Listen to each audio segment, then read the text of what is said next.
সুপুর একটা সাক্ষাৎকার ছাপা হয়েছে এক কালের কণ্ঠে না বালের কণ্ঠে।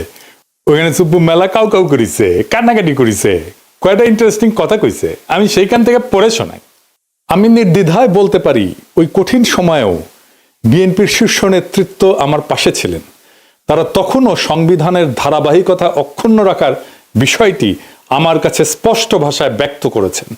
বিশেষ করে বিএনপির চেয়ারম্যান তারেক রহমানকে ঘিরে আমার মনের মধ্যে অনেক কৌতূহল জমা ছিল, কিন্তু আমি পর্যায়ক্রমে বুঝতে পারলাম তিনি খুবই আন্তরিকতাপূর্ণ মানুষ। হি ওয়াজ সো কর্ডিয়াল। আমার দুঃসময়ে বিএনপির সহযোগিতা শতভাগ ছিল। সুপ্পু খুব পরিষ্কার করে বলছে যে বিএনপি তারে রক্ষা করছে। কোন সুপ্পুকে? সেই সুপ্পুকে যে তার নিজের পরিচয় নিজেই দিচ্ছে। শোনেন তার নিজের ক্রেডেনশিয়াল। আমি রাজনীতির এমন কোন অঙ্গন নাই যা আমি ছুঁয়ে যাই নাই। আমি বঙ্গবন্ধুর ছোঁয়া পেয়েছি।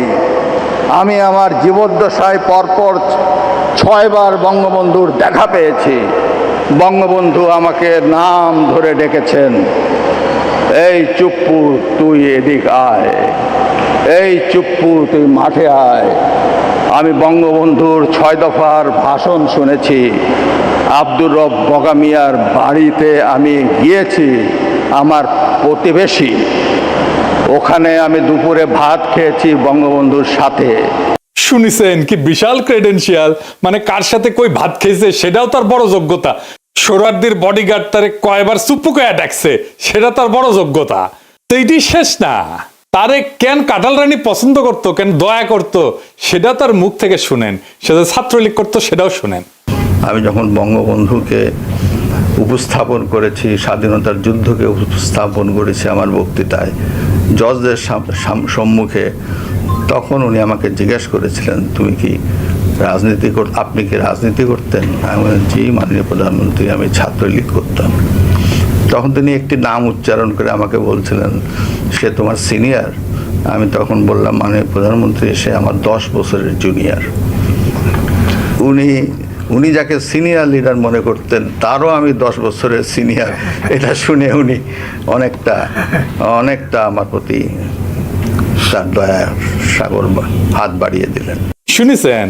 ফাইনালি তার মনে বড় দুষ্ক ছিল। সেটা জানেন তার দুষ্ক কি ছিল? আমার মনে বড় দুষ্কু, ও দুষ্কু আমার মনে রে। কি দুষ্কু সুপ্পু তোমার মনে? ওর মুখেই শুনেন। গত 3 মাস ধরে মাননীয় প্রধানমন্ত্রীকে সালাম করতে গেলে উনি আমার সালাম নিতেন না। তা আমি দেখতাম যে ওনার চরণের ধুলো আমি পাই না।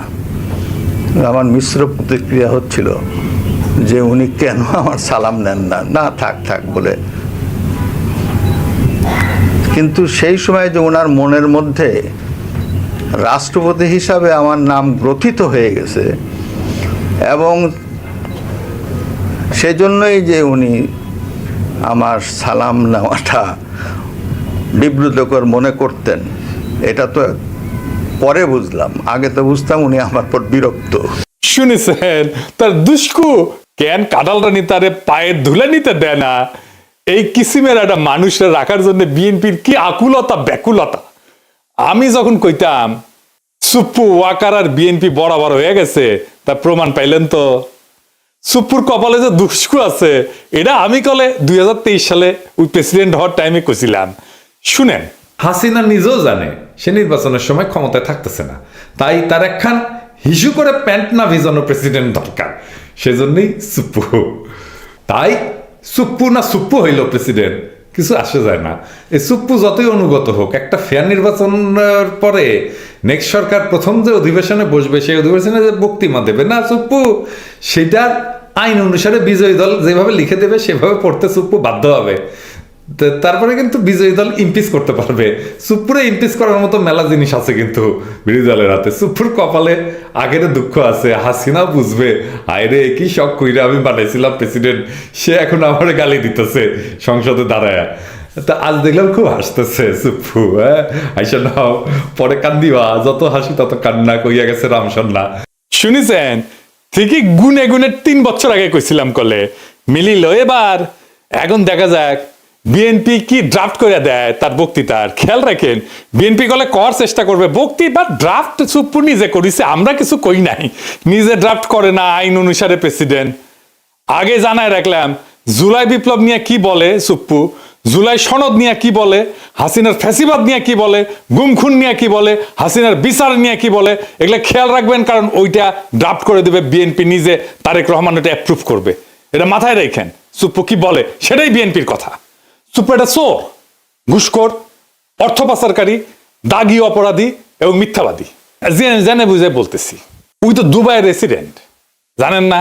দুবাইয়ের রেসিডেন্ট কলে ওই বিচারক হিসেবে প্রথম কর্মজীবনে ছিল চরম ঘুষখোর এবং দুর্নীতিগ্রস্ত এক অমানুষ, টাকার বিনিময়ে রায় বিক্রি করত।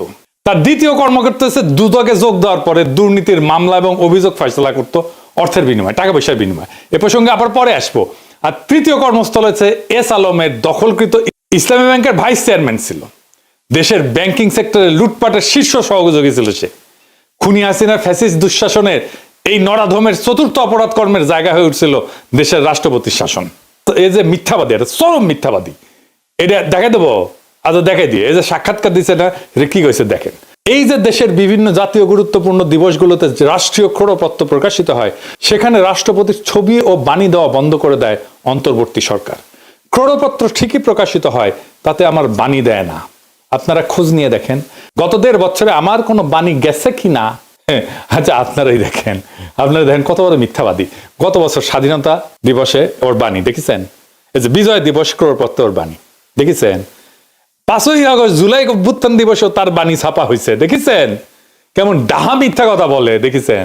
আচ্ছা এডিটর সাহেব, আমি কি সুপ্পুরে গালি দিতে পারবো? পারবো না কেন? রোজা রমজানের দিন তাই। ও আচ্ছা ঠিক আছে, আপনার কথা মেনে নিলাম, সুপ্পুরে গালি দিলাম না। এবার আসেন, কাটারানি আমগের দেশে প্রেসিডেন্ট বানিয়েছিল কোন কিসিমের মালকে, আর বিএনপি যার প্রেমে দেওয়ানা সে কেমন মাল সেটা আমরা দেখি। সুপ্পু 71 সালে মুজিব বাহিনীতে জয়েন দেয়, ওই তারপরে ইন্ডিয়ার দেরাদুনে ট্রেনিং করে। এই ট্রেনিং এর বন্দোবস্ত করে কে জানেন? ভারতীয় গোয়েন্দা বাহিনী রয়ের জেনারেল উবান, সে ছিল ট্রেনার। মুজিব বাহিনীর উদ্দেশ্য ছিল স্বাধীনতা যুদ্ধকালে বাংলাদেশে যে বিপ্লবী যুব সমাজের উত্থান হয়েছে তারে খতম করা, মানে বামপন্থীদের খতম করা।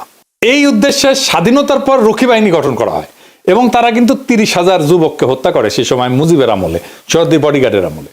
এই রক্ষী বাহিনী তৈরি হয় মুজিব বাহিনীর সদস্যদের দিয়া, মানে সুপ্পুর ভাই ব্রাদারদের দিয়া। সেই রক্ষী বাহিনীকে জিয়াউর রহমান আর্মিতে আত্মীকৃত করে সোহরাওয়ার্দী বডিগার্ড জয় বাংলা হয়ে যাওয়ার পরে। জিয়ার আমলে যতগুলা মিলিটারি কু হয়েছে সেগুলোতে রক্ষী বাহিনী থেকে আসা লোকজন যুক্ত ছিল। জিয়া যে লাস্ট কুতে মারা যায় সেখানেও রক্ষী বাহিনী থেকে আসা অফিসার ছিল কিলিং স্কোয়াডে, যে জিয়াকে খুন করেছে। এটা খালেদা জিয়া ঠিকই বুঝেছিলেন, তাই তিনি কইছিলেন যে সাপকে বিশ্বাস করা যায় কিন্তু আওয়ামী লীগকে বিশ্বাস করা যায় না। যার মধ্যে আওয়ামী লীগের বিন্দু মাত্র জিনিস আছে, চিহ্ন আছে, তারে বিশ্বাস করা যায় না। শুনেন, সাপকেও বিশ্বাস করা যায় কিন্তু আওয়ামী লীগকে বিশ্বাস করা যায় না। আওয়ামী লীগ নিজের স্বার্থের জন্য দেশটাকে পর্যন্ত বিক্রি করে দিয়ে ক্ষমতায় থাকতে চাইবে, ঠিক মতো তা হয়েছে। কাজে এই আওয়ামী লীগকে বিশ্বাস করেন না। শুনেছেন? আর এখন সেই জিয়া এবং খালেদা জিয়ার পুত্র তারেক রহমানের আওয়ামী লীগ ছাড়া চলেই না। হ্যাঁ, যাই হোক, সুপ্পুতে ফিরে আসি। 72 সালে সুপ্পু পাবনার এডওয়ার্ড কলেজ থেকে বিএসসি পাশ করে। ওই পরীক্ষাটা ছিল নকলের জন্য বিখ্যাত, একেবারে আপনারা সবাই জানেন, মুরব্বীদের জিজ্ঞেস করেন, সব কটা নকল করে পাশ করেছে। 75 সালে সে পাবনার আমিন উদ্দিন আইন কলেজ থেকে এলএলবি ডিগ্রি পায়, মাশাআল্লাহ। 82 সালে সে বিসিএস বিচার ক্যাডারে যোগ দেয়, একটা স্পেশাল ক্যাডার সার্ভিস ছিল। পরবর্তীতে জেলা জজ হিসেবে দায়িত্ব পালন করে। এই হইল দিয়া তার বিদ্যা অভিজ্ঞতার দৌড়। আগে যারা বিচার বিভাগ থেকে রাষ্ট্রপতি হয়েছিলেন তাদের শিক্ষা জীবনের সঙ্গে এই নকল বা সুপ্পুর তুলনা করলে লজ্জায় মাটিতে মিশা যাওয়া ছাড়া আর কোনো উপায় থাকে না। সে বিচারপতি আবু সাইদ চৌধুরী থেকে বিচারপতি শাহাবুদ্দিন আহমেদ পর্যন্ত সকলেই ছিলেন হাইকোর্ট সুপ্রিম কোর্টের বিচারপতি, কেউ কেউ ছিলেন প্রধান বিচারপতি। আর কাঁঠাল রানী উপসচিব পর্যায়ে অবসরপ্রাপ্ত এক দুর্নীতিগ্রস্ত বিচারপতিরে বাংলাদেশের সর্বোচ্চ পদে নিয়োগ দিছিল। এই কইরা পদটার যে কি পরিমাণে অবমূল্যায়ন হয়েছিল সেটা আমাদের ধারণারও বাইরে। দেখেছেন তো কেমন মিছা কথা বলে, চোখে চোখে মিছা কথা বলে। এটা বাংলাদেশের রাষ্ট্রপতি। এরকম একটা মিছা কথা বললে তো মিডিয়াতে হইচই পড়ে যেত দুনিয়ার যে কোনো সভ্য দেশে। কিছু হয়েছে এরকম একটা মিছা কথা বলছে। 2001 সালে নির্বাচনে পরাজিত হওয়ার পরে আওয়ামী লীগ অভিযোগ করে যে বিএনপি আওয়ামী লীগ এবং সহযোগী সংগঠনগুলোর নেতাকর্মীদের উপরে হামলা করিচ্ছে। পরবর্তীতে আওয়ামী লীগ যখন ক্ষমতায় আসে 2008 সালে, তখন ওই অভিযোগ তদন্তের একটা কমিশন গঠন করে। সেটার প্রধান হিসেবে শাহাবুদ্দিন সুপ্পুরে নিয়োগ দিছিল কাটালরানী হাসিনা। সে বিএনপির বিরুদ্ধে তদন্ত করেছিল, তদন্ত রিপোর্ট দিছিল। হাসিনা কত ঘনিষ্ঠ, কতখানি ডিপেন্ড করতো দেখেন, তার উপরে ডিপেন্ড করিচ্ছে তারেক রহমান। দেখেছেন 2011 সালে হাসিনা সুপ্পুকে দুর্নীতি দমন কমিশনের হিসেবে নিয়োগ দেয়। ওইখানে তার প্রধান কাজ ছিল পদ্মা সেতুতে যে বিশ্ব ব্যাংক দুর্নীতির অভিযোগ উত্থাপন করছিল না, সেটা তদন্ত করা। আশ্চর্য হওয়ার কিছু নাই যে হাসিনার পদলে এই সুপ্পু তথাকথিত তদন্ত শেষে দাবি করে বিশ্ব ব্যাংকের অভিযোগ মিথ্যা। এটা নিয়ে আবার সে গব্বও করেছিল। এই ভূমিকার কারণে সে হাসিনার আস্থা এবং বিশ্বাস অর্জন করে। 2011 থেকে 2016 সাল পর্যন্ত যে দুর্নীতি দমন কমিশনের কমিশনার ছিল, ওই সময় বাংলাদেশের দুর্নীতির এত ব্যাপক বিস্তার ঘটে যে হাসিনার পুরা শাসনামলে $234 বিলিয়ন বিদেশে পাচার হয়ে যায়। সুপ্পু এবং তার দুর্নীতি দমন কমিশনের সহকর্মীরা এই অভূতপূর্ব দুর্নীতির ঢাল হিসেবে ব্যবহৃত হয়েছিল। বুঝিস, বাংলাদেশ থেকে যে পাচার হয়ে গেছে অর্থ, সেইটা ঢাল ছিল এই সুপ্পু। পরবর্তীতে সুপ্পু এস আলমের মালিকানাধীন ইসলামী ব্যাংকের ভাইস চেয়ারম্যান পদে চাকরি নেয়। প্রেসিডেন্ট পদে মনোনয়ন পাওয়ার আগ পর্যন্ত এই পদেই চাকরি করত। আদানি যেমন মোদির ক্যাশিয়ার, যেমন এস আলমও কাটালরানী হাসিনার ক্যাশিয়ার। জানেন তো এটা। শাহাবুদ্দিন সুপ্পুর নজরদারিতে ইসলামী ব্যাংক জয় বাংলা হয়ে যায়। এবং এস আলমের সাথে আমাদের শিলং সালাউদ্দিনের একটা ঘুটু আছে, জানেন তো। এই জন্য এইটাই হইতেছে আসল ব্যাপার, বুঝিসাও। তার সাথে কেন বিএনপির এত সম্পর্ক? এই যে কালের কণ্ঠে সাক্ষাৎকার নিল, ওই একই বসুন্ধরা গ্রুপের দৈনিক বাংলাদেশ প্রতিদিনে 2023 সালের 12 ডিসেম্বরের লেখা লিখেছিল উপসম্পাদক হিসেবে। এসুপু সে কইছে 2001 থেকে 2006 সাল পর্যন্ত তৎকালীন বিএনপি জামাত সরকারের দুঃশাসন এবং পরবর্তীতে তথাকথিত তত্ত্বাবধায়ক সরকারের কর্তৃত্বে দেশের সমাজ, অর্থনীতি ও রাজনীতিতে যখন অন্ধকার নেমে এসেছিল, ঠিক তখনই প্রায় 3/4 মানুষের সমর্থন নিয়ে ত্রাণকর্তার ভূমিকা অবতীর্ণ হয়েছিলেন বঙ্গবন্ধু কন্যা সে দেশরত্ন শেখ হাসিনা। 21 শতকে বাংলাদেশের ঘুরে দাঁড়ানো মূলত সেইখান থেকেই শুরু। না এটি শেষ না, আরো আছে, রান্নাঘরে আরো আছে। সে তারেক রহমান খালেদা জিয়ার নিয়ে কি বলেছিল, আসেন সেটা ওর পড়তেছি। সে খালেদা জিয়া তারেক রহমানকে নিয়ে কইছিল, সভা সমাবেশে আওয়ামী লীগ বিএনপি হাক ডাক যাই হোক, নির্বাচন নিয়ে নিকট অতীতের সবচেয়ে সুন্দর মন্তব্যটি করেছেন আওয়ামী লীগ সভানেত্রী প্রধানমন্ত্রী শেখ হাসিনা। তার ভাষায়, দেশের মানুষ বিএনপির সময় কি পেয়েছে আর আওয়ামী লীগের সময় কি পেয়েছে সেটার তুলনা করতে হবে। জনগণ কাকে ভোট দেবে, আওয়ামী লীগের বাইরে আর কে আছে?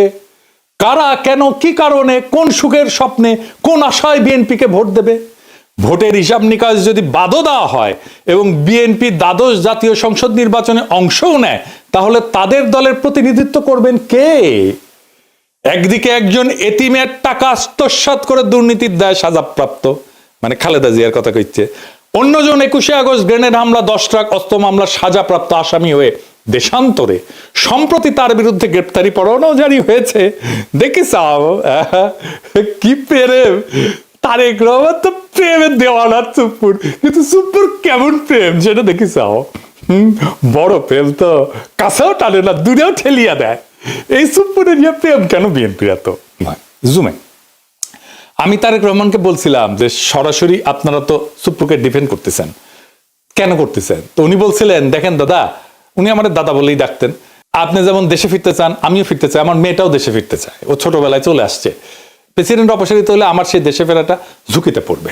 আমি অন রেকর্ড বলতেছি, এই কথাই উনি আমাকে বলছিলেন। আমি বললাম যে আমি তো বুঝলাম না, আমি ওনারে ভাইয়া বলি, আমি তো বুঝলাম না, মানে আপনার কেন দেশে আছে ঝুঁকিতে পড়বে?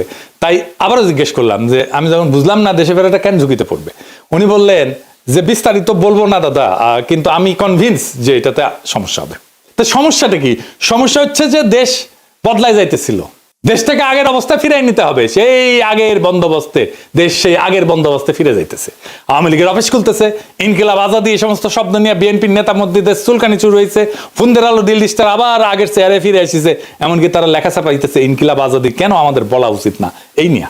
যে ইনকিলাব জিন্দাবাদ স্লোগান বিএনপি নিজে দিছে, সে বিএনপি এখন সেটারে ডিজোন করতেছে। দেখিছে 4 আগস্ট সে ইনকিলাব জিন্দাবাদ স্লোগান দিয়া ফেসবুকে পোস্ট দেয়, আর এখন তার ইনকিলাবে চুলকানি হয়, রক্তক্ষরণ হয় নাকি? কোনটি থেকে রক্তক্ষরণ হয়? এত কিছু হইতেছে, আওয়ামী লীগের সাথে বিএনপির যোগাযোগের মাধ্যমকে সুপ্পু সুপ্পুই ছিল মিডিয়াম অফ কমিউনিকেশন, সেই বাংলাদেশি ইন্ডিয়ান এস্টাবলিশমেন্টের সবচেয়ে বিশ্বস্ত লোক, তাই তাকে দরকার ছিল বিএনপির।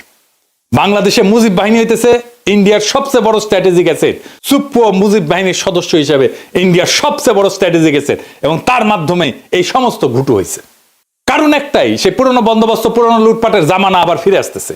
ওটা ফিরে আনাটাই ছিল আসলে বাংলার লুথার কিং এর প্ল্যান। এই কথাটা খুব স্পষ্টভাবে হাদি বলছিল। প্রফেসর ইউনূসের সরকার আর বিএনপি কেমনে জুলাইয়ের সাথে গাদ্দারির রাস্তা তৈরি করছিল শোনেন। আমি আপনাদেরকে বলে রাখি, যদি আওয়ামী লীগ কোনোদিন এই গণহত্যাকারীরা দেশে ফিরে আসতে চায় বা আসার কোনো অবস্থাও তৈরি হয়, তার দুইটা দায় সমানকে, দুইজনকে নিতে হবে। রাজনৈতিক দল হিসেবে সবার আগে তার দায় নিতে হবে বিএনপিকে। বিএনপির এই ব্লান্ডারের কারণে এই দেশে আওয়ামী লীগ আসার পরিস্থিতি তৈরি হবে। আর দ্বিতীয়ত এই সুশীল এনজিওবাদী সরকার, যে না পুলিশ সংস্কার করে, সে না পুলিশ নিয়োগ দেয়, না গ্রেপ্তার করে, না সে রুল করে, না সে কুইট করে, সে কিচ্ছু করে না, সে শুধু ফেসবুকে পোস্ট দেয়। শুনেছেন তো, এবার বুঝেছেন তো কেন হাদিরে মরতে হয়, কেন হাদিরে শহীদ হইতে হয়, বুঝেছেন? বিপ্লব এভাবে ব্যাহত হইয়া যায়। এখন প্রশ্ন করতে পারেন, আমরা কি এতদিন মিসাইল লড়াই করলাম? এত ছাত্র জনতা কি হুদাই জীবন দিল, রক্ত দিল? পৃথিবীতে কোনো রক্তই বৃথা যায় না, কোনো হাহাকার, কোনো কান্না চাপা পড়ে না। মজলুমের আর্তনাদ কোনোদিন বাতাসে মিশা যায় না, মজলুমের আর্তনাদ কোনোদিন পাথরের নিচে চাপা পড়ে থাকে না। 24-এর বর্ষা বিপ্লব একটা পুরা জেনারেশনকে পাল্টাই দিছে, তার মন মানসিকতা, তার চেতনাকে পাল্টাই দিছে। এই বদলটা বাংলাদেশের চেতনা থেকে কোনোদিন মুছে যাবে না। জুলাইয়ের সাথে গাদ্দারি করে বাংলাদেশে কেউ ক্ষমতায় থাকতে পারবে না, বিএনপিও না। কারণ জুলাই জিন্দা আছে, বিপ্লব জিন্দা আছে, শহীদেরা জিন্দা আছে। জুলাইয়ের সাথে গাদ্দারি করলে আবারও রাস্তায় নেমে আসবে আরো একবার সেই রুহানি প্লাবন, বাতিলরে ভাষায় নিয়ে যাবে আরো একবার। সেই দিন আমরা নিশ্চিত করব ফ্যাসিবাদের পুরনো বন্দোবস্তের সবকিছুকে আমরা সেই রুহানি প্লাবনের সাথে ভাষায় দেশটার জঞ্জাল সাফ করব। সেটাই আমাদের আজাদি। আজাদি জিন্দাবাদ, ইনকিলাব জিন্দাবাদ।